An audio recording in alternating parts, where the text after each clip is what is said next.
রাধে রাধে সবাইকে। কেমন আছেন আপনারা? আশা করি আমার পরিবারের সমস্ত সদস্যরা অনেক অনেক ভালো আছে এবং আমরাও অনেক ভালো আছি। সকাল সকাল বসিয়ে দিলাম রান্না, কারণ একটু পরেই সবাই মিলে বেরোবো চিড়িয়াখানা। একটু লেট হয়ে গেল, আরও মনে হয় সকাল সকাল বেরোলে খুব ভালো হতো। এদিকে বেলা গড়িয়ে 1টা বেজে গেছে, তাই আর রনি কোনো রকম বাস ট্রেনের রিস্ক নিল না, বললো চলো গাড়ি করে বেরিয়ে যাই, তাড়াতাড়ি হবে। এদিকে চিড়িয়াখানার সামনে পৌঁছে দেখি বিশাল ভিড়। ঢুকতে না ঢুকতেই চোখে পড়ল ম্যাকাও। মেয়ে তো দেখে বেজায় খুশি, এই প্রথমবার ও চিড়িয়াখানা গেল। এত বড় বড় পাখি দেখে প্রায় অবাক হয়ে দেখছিল বললেই চলে। আমার এই নিয়ে 5 থেকে 6 বার হয়তো চিড়িয়াখানা যাওয়া, মেয়ের জন্যই নিজের ছোটবেলাকে আবার নতুন করে পাওয়া। এদিকে ম্যাকাও দেখতে দেখতে পৌঁছে গেলাম বাঘের দিকে। জানো তো, বাঘের কুয়াহাটা আমার প্রচণ্ড প্রিয়। এত সুন্দর নকশা করা রয়েছে, কিন্তু যাওয়ার সাহস নেই। বাঘটাকে দূর থেকে যেমন দেখে মনে হচ্ছে, সামনে থেকে আরও লম্বা, আরও চওড়া।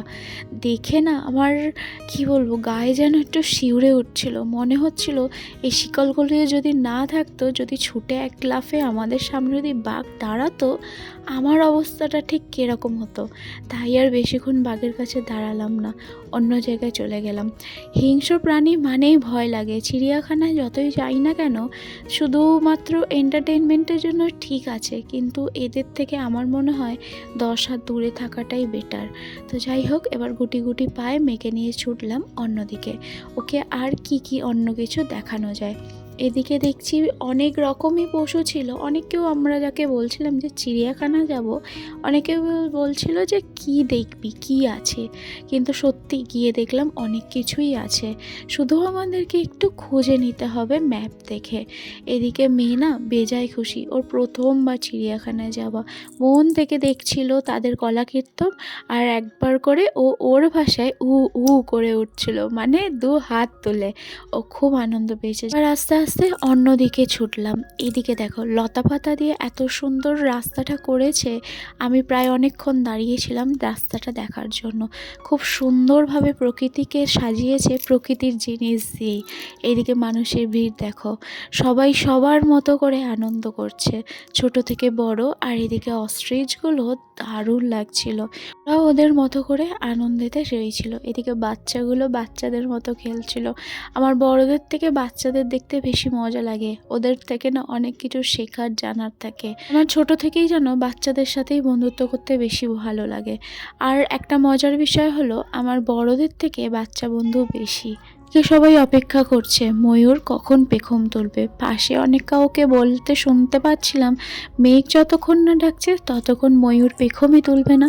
তাই আর অগত্যা সেখানে না দিয়ে না থেকে এগিয়ে গেলাম আর একটু অন্যদিকে। এইদিকে দেখি সাদা ময়ূর। সাদা ময়ূরটা না দেখতে বেশ লাগছিল, আর মেয়েও খুব আনন্দ করে দেখছিল। তারপরে গুটি গুটি পায়ে ছুটলাম আর একটু অন্যদিকে। বর খুঁজছিল জেব্রাকে আর খুঁজে পাচ্ছিল না। এদিকে মানুষের ভিড় দেখো, উপচে পড়া। প্রত্যেকটা জায়গায় 25শে ডিসেম্বর হোক কি 1 জানুয়ারি, প্রত্যেকটা এই অকেশনের দিনে প্রত্যেক জায়গায় এরকমই ভিড় থাকে। তাই আমার বর অন্য কোথাও আমাকে না নিয়ে যেতে চায় না। বাঘ মামা তার হাল ছেড়ে দিয়েছে, ভাবছে এত শিকল ভেঙে আমি ওই পারে যাব কি করে। তাই সে আর নিজের বল প্রয়োগ না করে তার খাঁচাতেই মনে হয় বেশি সুখে আছে। এক পাশ থেকে আরেক পাশ হেঁটে যাচ্ছে আর রোদ পোয়াচ্ছে। বুঝতে পারছো বাঘটা ঠিক কত বড়? ফোনে জানি না তোমাদের ঠিক কত বড় লাগছে, কিন্তু সামনেতে বিশাল বড়। এইদিকে দেখো, সব থেকে চালাক প্রাণী ছুটে ছুটে আসছে, একবার করে আমাদের মুখ দেখছে আর দূরে পালিয়ে যাচ্ছে। জানো তো, শিয়ালের যা বুদ্ধি, আমার মনে হয় মানুষেরও তাই নেই। দেখবে কিছুক্ষণ পরে ওর কলাকীর্তন।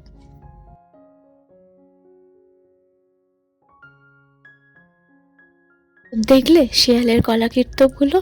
এরপরে কিছুক্ষণ পর আর 3টে বেজে গেছিলো। তখন আমরা ঠিক করলাম আর বেশি দুপুর করা মনে হয় ঠিক হবে না, তাই মেয়েকে খাইয়ে আমরা খেতে বসলাম। এদিকে খাবার বের করতে না করতে মেয়ে হাঁচা করলো চিপসের প্যাকেট দিকে, কিন্তু চিপসটাকে পাশে রেখে ওকে খাইয়ে দিলাম। তারপরে দেখলাম সাদা বাঘ, যেটা খুঁজছিলাম সেটা পাচ্ছিলাম না, তাই এগিয়ে যাচ্ছিলাম আরও সামনের দিকে। এদিকে দেখতে দেখতে বিকেল 4টে বেজে গিয়েছে, তখনও চিড়িয়াখানার কোনো ফাঁকা নেই। এদিকে মেয়ে নিচে নেমে বেজায় খুশি, এক প্রান্ত থেকে আরেক প্রান্ত দৌড়ে যাচ্ছে।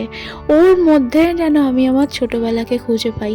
মনে হয় ছোটোবেলায় এইরকমই ছিলাম, হয়তো এর থেকেও বেশি দুষ্টু বা এর থেকেও বেশি শান্ত।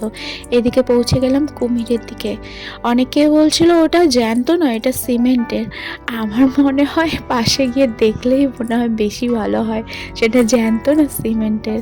এত ঠান্ডাতে কুমিরগুলো রোদ পোহাচ্ছিল মাটিতে বসে। এইদিকে জানো তো, কুমিরগুলো এত শান্ত দেখে বোঝার কোনো জোই নেই যে ওটা কুমির।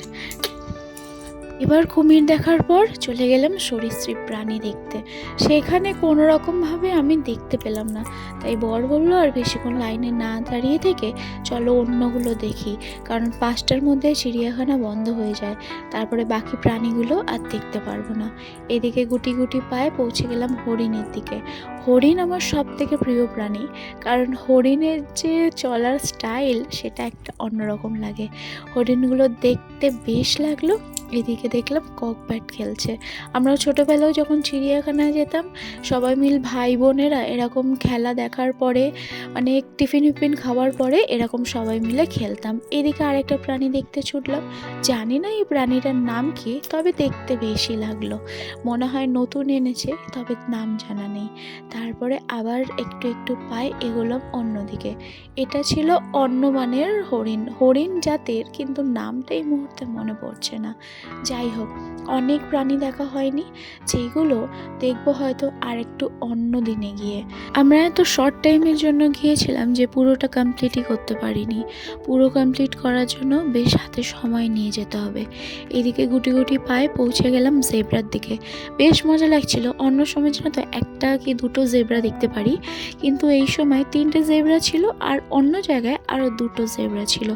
এদিকে 2টো জেব্রা মারপিট করছিল, বেশ ভালো লাগছিল। আর সব থেকে মজার বিষয় কী লেগেছিল যেন, একটা জেব্রা সামনে এসে আবার পোজও দিচ্ছিল। আর শিয়ালগুলো তো মানে ওদের কথা তো একদম অন্যদিকে। তারপরে এবার গুটি গুটি পায়ে হাতির দিকে ছুটছিলাম, কিন্তু দুর্ভাগ্যবশত হাতি আর দেখতে পেলাম না, কারণ 5টা বেজে গেছিলো। তাই চিড়িয়াখানা দিয়ে সবাই হুইসেল দিচ্ছিল বেরিয়ে যাওয়ার জন্য।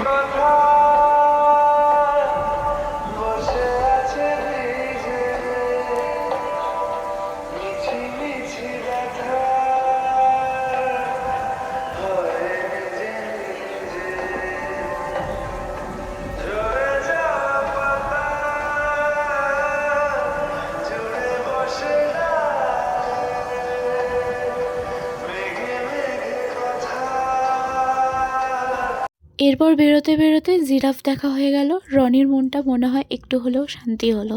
তো যাই হোক, এইরকম করে কাটলো আমাদের 25শে ডিসেম্বরটা। তোমাদের কেমন কাটলো অবশ্যই কমেন্টের মাধ্যমে জানিও। আর আমাদের আলিপুর চিড়িয়াখানায় তোমরা কতবার এসছো সেটাও আমাকে কমেন্টের মাধ্যমে জানিও। আমাদের চিড়িয়াখানা বা আমাদের কলকাতা তোমাদের কেমন লাগে সেটাও জানিও অবশ্যই। আর চ্যানেলটা যদি ভালো লেগে থাকে তাহলে একটা সাবস্ক্রাইব করে দিয়ে আমার আগামী দিনে ভিডিও করার সাহসটা আরও বাড়িয়ে দিও। Johnny, yes, Papa. Eating sugar, no, Papa. Are you lying, no, Papa? Open your mouth. Ma, open your mouth. Open your mouth. দেখাচ্ছ না? Good girl. এখন বাড়িতে কোথাও ঘুরতে গেলে এমন একটা জিনিস হয় যে মনে হয় যে যতক্ষণ ঘুরছিলাম ততক্ষণটাই হচ্ছে লাইফের বেস্ট টাইম, আর যতক্ষণ ঘরে আছি মনে হয় যেন সব থেকে বোরিং টাইম। মানে মাঝে মাঝে মনে হয় যে কেন ঘরে থাকি। ওই পাখি পশুদের মতো আমরাও তো বাইরে থাকতে পারতাম, বেস্ট হতো লাইফে। ক্রিম কিভাবে মুখে লাগা একটু দেখাও আমাকে। আর তুমি আজকে কোথায় গেছিলে? কি দেখেছো মাম্মা ওখানে? কি দেখেছো? বাঘ দেখেছো? বাঘ কি দেখেছো মা? বাঘ বাঘ বাঘ দেখেছো? বাঘ বাহ বাহ দেখেছো? বাঘ কি বলো মা? হ্যাঁ জুজু, এটা জুজু। এটা জুজু না, এটা কাজু বাদাম। একটু আগে কেক খাওয়া হলো, কাজু বাদামটা ওই পড়ে নাচটা গেছে। নেচে দাও তো। চলে আসো। একবার দেখো, আমি নাচো করে নাচ। নাচো গো শ্যামা নাচো এমন করে, একবার নাচো নাচো গো শ্যামা নাচো এমন করে। হালুম আসছে কোন হালুম? খুব সুন্দর হয়েছে। বদমাশি করছে হালুম, চলে আসো। হালুম আসো। হালুম আসছে, আমি পালিয়ে যাই বাবা, আমি পালিয়ে যাই বাবা। ওর চোখ হচ্ছে চায়ের দিকে। চা, ওর চোখ হচ্ছে চায়ের দিকে। টিপ টিপ টিপ, চাঁদ মামা চাঁদ মামা। নতুন নতুন প্রাণী দেখে দূরে মেয়ে তো বেজায় যা। আনন্দ ছিল সারাদিনটা, তাই ওর ঘুম হয়নি। তাই রাতে খাওয়া দাওয়া করার পরে ওকে তাড়াতাড়ি ঘুম পাড়িয়ে দিয়েছিলাম। তাই আর কোনো রকম ব্লগটা কন্টিনিউ করা হয়নি। তোমরা জানিও কেমন